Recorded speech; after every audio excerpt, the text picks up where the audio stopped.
এই বাংলাদেশকে নিয়ে, সরকারকে নিয়ে, পুলিশ ডিপার্টমেন্টকে নিয়ে নেককারজনক স্বৈরাচারদের সাথে যে বেনজির, সাবেক আইজি বেনজির ভার্চুয়াল মিটিং করলো, এত বড় একটা সমাজ বিরোধী, রাষ্ট্রবিরোধী, রাষ্ট্রদ্রোহিতার সামিল একটা বক্তব্য পেশ করলো। দুঃখজনক হলে সত্য, বক্তব্য পেশ করেন এখন পর্যন্ত পুলিশ হেডকোয়ার্টার এই বিষয়ে কোন প্রকারের মন্তব্য কিংবা বিবৃতি দেয়নি। এটা অতীব দুঃখজনক এবং এই কারণে আমরা আতঙ্কিত, ভিকটিম পুলিশ পরিবার আতঙ্কিত। কারণ এখনো সেই বেনজিরের 99% আইন নির্দেশনা বাংলাদেশ পুলিশ ডিপার্টমেন্টে বলবৎ রয়েছে এবং চলতেছে। এখন তার প্রমাণ নেন, এখন হেডকোয়ার্টারে ঢুকবেন, দেখবেন বেনজিরের নাম ফলক পাবেন। পুলিশ কমিউনিটি ব্যাংকে যাবেন, পুলিশ কমিউনিটি ব্যাংকে আমি চাকরিচ্যুত 3 বছর, অথচ এখনো ওই ব্যাংকের মালিক আমি। 32,000 টাকার শেয়ার আছে আমার। কোথাও তো আমার নামটা ওখানে নাই, আমার অ্যাকাউন্টটা হ্যাক করা। অথচ এই পুলিশ ব্যাংকের টাকা লুটপাট করে নিয়ে যায় লুটতারাজ বেনজির, তার ছবিটা কেন থাকে এখন এতে? তার ছবি এখনো কেন? এই প্রশ্ন দুইটা। আমাদের মূল পয়েন্ট আসি, সেটা হচ্ছে যে আমাদেরকে সম্পূর্ণভাবে বেআইনি, অবৈধভাবে চাকরিচ্যুত করা হয়েছিল। বেআইনি ভাবে চাকরিচ্যুত হয়ে আমরা বর্তমানে জুলাই বিপ্লবের পরে আমরা আইনগতভাবে, বৈধভাবে আমরা চাকরিতে পূর্ণবহালের দাবি জানাইছিলাম। আমার কথাটা বুঝবেন আগে, আমরা বেআইনি ভাবে আমাকে চাকরিচ্যুত করা হয়েছে, কিন্তু আমরা এখন যখন সময় পাইছি, সুযোগ পাইছি, আমরা আইনের বলে চাকরিতে যোগদানের আমরা আবেদন করেছিলাম, দাবি করেছিলাম। কিন্তু আইনের অবমাননা করে, অপব্যাখ্যা করে পুলিশ হেডকোয়ার্টার কি বোঝাতে চাচ্ছে আমি জানি না। আমরাও তো আইনের লোক।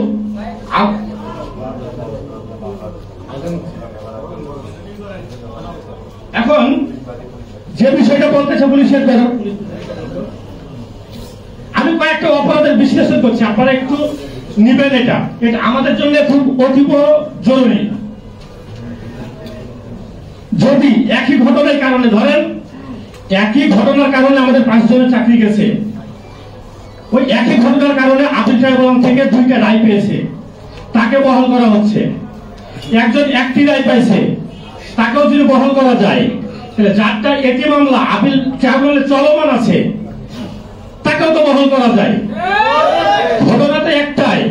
এবং যারা কি বিভিন্ন কারণে আপিল করতে পারেন নাই, তাদেরকেও তো করা যায়, কারণ পিআরবিতে আছে, প্রবিধানে আছে 884 বলে তাকে বহাল করা যেতে পারে। একই ঘটনার কারণে এই ভিন্ন ভিন্ন মত, এই যে আইনের অপব্যাখ্যাগুলা পুলিশ হেডকোয়ার্টার করছে, এটার জন্য আমি তীব্র নিন্দা এবং প্রতিবাদ জানাচ্ছি। কারণ আইনের অপব্যাখ্যা করে আসলে এই জনগণের কাছে কি বোঝাতে যাচ্ছে আমি জানি না। এবার বহুল আলোচিত যে ড্রপ টেস্ট, এই ড্রপ টেস্ট বিষয়ে একটু কথা আপনার সাথে ক্লিয়ার করা উচিত। দেশ এবং জাতিকে 1 নম্বরে জানানো উচিত আপনাদের মাধ্যমে। ড্রপ টেস্ট কেন করা হয়েছিল, ড্রপ টেস্ট প্রচলনটা কি, এটা আপনাকে জানতে হবে। সাবেক আইজিপি বেনজিরের একক আধিপত্যে মাদক ব্যবসায়ীকে লালন পালনের জন্য, মাদক ব্যবসায়ীকে অবাধে ব্যবসা করতে দেওয়ার জন্য এই পুলিশ ডিপার্টমেন্টের ড্রপ টেস্টটা প্রচলিত হয়েছিল। তার প্রমাণ আমি দিচ্ছি কিছু, আমার কথাতে বুঝতে পারবেন। ড্রপ টেস্ট শুধু করা হয় কনস্টেবল থেকে সাব ইন্সপেক্টর, যারা মাঠ পর্যায়ে কাজ করে। এখন দেখেন, আমরা 5 জনকে ড্রপ টেস্ট করা হলো, 5 জনের ভিতরে 5 জনই ধরেন পজিটিভ, এবং 2 জনকে দেখা যাচ্ছে 2 জনের মাদক ব্যবসায়ীর সাথে খুব ভালো সম্পর্ক। মাদক ব্যবসায়ীর সাথে খুব ভালো সম্পর্ক, মাদক ব্যবসায়ীকে লালন পালন করে, লালন পালন করার পরে এবং সেই আইজিপির পকেট ভরায় তাকে মানবিক কারণে চাকরিচ্যুত করা হয়। বাকি 3 জন যারা আছে, তারা হচ্ছে মাদক উদ্ধারের শ্রেষ্ঠ অফিসার, লিস্টেড, বাংলাদেশের লিস্টেড শীর্ষ মাদক ব্যবসায়ীকে গ্রেফতার করেছেন। এই 3 জনকে কোনো চাকরিচ্যুত মাদক সেবনের দায়ে, বাকি 2 জনকে করে দিল মানবিক কারণে বদলি এবং প্রমোশন, কারণ তারা মাদক ব্যবসায়ীকে সাশ্রয় প্রশ্রয় দেয়, তাদের লালন পালন করে। এই জন্য আমি জোর করে বলতে পারি, আরো কারণ হচ্ছে যে সকল মাদক যেগুলো আমরা রিকভারি করেছিলাম, মাদক মামলা দিছি, বাদী আমরা, সাক্ষী আমরা, সেগুলো কিন্তু কোর্টে আইন পর্যন্ত হতে গিয়ে আমরা কিন্তু এখন বাধাগ্রস্ত, বিব্রত। আমাদের চাকরিচ্যুত করা হয়েছে জব টেস্ট, ওখানে আমরা কথা বলতে পারি না। মাদক ব্যবসায়ীরা খালাস হচ্ছে, বাংলাদেশ থেকে মুখে মাদক উদ্ধার করবেন, বলবেন যে মাদক মুক্ত বাংলাদেশ চাই, আর এই বাংলাদেশ পুলিশকে দিয়ে লালন পালন করাবেন। আমি মনে করি বাংলাদেশের সর্বোচ্চ মাদকের আদাবদাতা এর লালন পালনকারী বেনজির। আমি এর আগেও বলেছি, এই বেনজির বোর্ড ক্লাবের সভাপতি হয় কেমনে? ওই বোর্ড ক্লাবে কি জমজমের পানি চলে না। এই ড্রপ টেস্টটা আমি বলি, ড্রপ টেস্ট করার পরে ড্রপ টেস্ট করে আইন নাই, কোন ক্ষমতা বলে ড্রপ টেস্ট করে আমাকে চাকরিচ্যুত করা হবে? ড্রপ টেস্টের আরেকটা গোপন তথ্য বলি আপনাদের, পুলিশ রাজারবাগে সরকার অনুমোদিত আইনগত বৈধতা রাজারবাগ পুলিশ হাসপাতালে ছিল না, ছিল সে কটা হাসপাতালে। রাজারবাগে পজিটিভ হয়েছে, সরকার যেটাতে বৈধতা দিচ্ছে যেসব হাসপাতালগুলোকে বাইরের, ওই বৈধ হাসপাতালের রিপোর্ট নেগেটিভ, অথচ বেনজির অবৈধ হাসপাতালের রিপোর্টকে পজিটিভ করে বৈধ হাসপাতালের রিপোর্টগুলোকে অবৈধ করছে। তাহলে এখানে বেনজিরের অবশ্যই একক আধিপত্য ছিল পুলিশ ডিপার্টমেন্টে। এখন এই বিশেষ অফিসার যারা আছে তাদেরও কিন্তু আমরা বডিগার্ড ছিলাম, গানম্যান ছিলাম বা সাথে ছিলাম। আমরা কি ওই যে মদ পান করি, গাঁজা সেবন করি, হিরাবা সেবন করি, তারা কি করে? এটা আমার জানা নেই। আপনাদের আমাদের প্রশ্ন থাকলো, একক এই বাংলাদেশ পুলিশ ডিপার্টমেন্টটাকে নষ্ট করছে এই বেনজির ধরনের মতো লোকেরা। এখন বিশেষ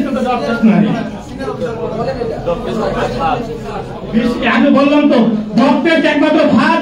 আমি জোর গলায় চ্যালেঞ্জ করে বলতে পারি, এই ড্রপ টেস্ট আইন হয়েছে 23 সালে। তাহলে 23 সালের আগে যারাকে ড্রপ টেস্টে চাকরিচ্যুত করা হয়েছে, কোন আইনে করা হয়েছে, কোন ক্ষমতা বলে করা হয়েছে, কোন নীতিতে করা হয়েছে, প্রশ্ন আপনাদের মাধ্যমে আমি জানতে চাই। এখন এবং হাসপাতালটা বৈধতা ছিল না, এটা পুলিশ বলতেছে এখানে যে ফৌজদারি মামলার ক্ষেত্রে এই চাকরিচ্যুত হয়েছে, তারা হেডকোয়ার্টারে চাকরি দিবে না। ভালো কথা, ফৌজদারি মামলা থেকে খালাস পেয়েছে, খালাস পাওয়ার পরে তার আগে তো চাকরি চলে গেছে। তাহলে ফৌজদারি মামলা যারা খাইছি আমরা, আদালত থেকে নির্দোষ প্রমাণ করছে, তাহলে ওই যে এজাহারকারী অফিসার যে এজাহারটা দাখিল করেছিলেন আমার বিরুদ্ধে, সেই অফিসার কি আমার মানহানি, আমার ক্ষতিপূরণের দায়ভার নিবে? অবশ্যই তাকে নিতে হবে। আমি তো খালাস, অথচ আমার চাকরিচ্যুত হবে। কারণ এইখানে বাংলাদেশ পুলিশের যে অনিয়মগুলো চলে, এগুলো বললে শেষ করা যাবে না। আরেকটা কথা আমি বলি, এই যে বহু প্রচলিত বলে ভুয়া মুক্তিযোদ্ধা, ভুয়া ঠিকানা, ভুয়া কাগজনামা, এই দেখে চাকরি গেছে। ভাই দেখেন, আপনি চাকরিতে আসার আগে রিটেন পরীক্ষা, ভাইবা পরীক্ষা, মেডিকেল ভেরিফিকেশন, একটু আকার রেখার হিস্ট্রিকার ভুল থাকলে তাকে নিয়োগ দেওয়া হয় না। তাহলে আমার সবকিছু ভেরিফিকেশন ক্লিয়ার হওয়ার পরে আমি যোগদান করলাম। যোগদান করার পরে যদি এরকম কোন কথা আসে যে ভুয়া ঠিকানায় আমার চাকরি গেল, তো এই ড্রাইভারটা কে নিবে? এই ড্রাইভারটা আমি নিয়োগপ্রাপ্ত আমি নিব, নাকি আমার ভেরিফিকেশন যারা করছিল তারা নিবে? আপনাদের মাধ্যমে আমার প্রশ্ন। আরেকটা প্রশ্ন হচ্ছে, বাংলাদেশ সংবিধান, মানবাধিকার, বাংলাদেশের প্রচলিত আইন, এগুলাকে বাংলাদেশের পুলিশ অফিসাররা কখনো তোয়াক্কা করে না। তোয়াক্কা না করে এগুলোর সাথে সাংঘর্ষিক আইন তারা নিজেরাই তৈরি করে। যেমন জানেন, ফৌজদারি মামলার ক্ষেত্রে 18 সালে আইন তৈরি করা হয়েছে। ড্রপ টেস্ট যখন দেখা যাচ্ছে ড্রপ টেস্টে বেশি বিতর্কিত হতে যাচ্ছে, তখন 2023 সালে ড্রপ টেস্টে আইন করা হলো। ড্রপ টেস্টে যারা 2023 সালের আগে চাকরিচ্যুত, তাদেরকে ড্রাইভারটা কে নেবে আপনাদের মাধ্যমে জানতে চাই।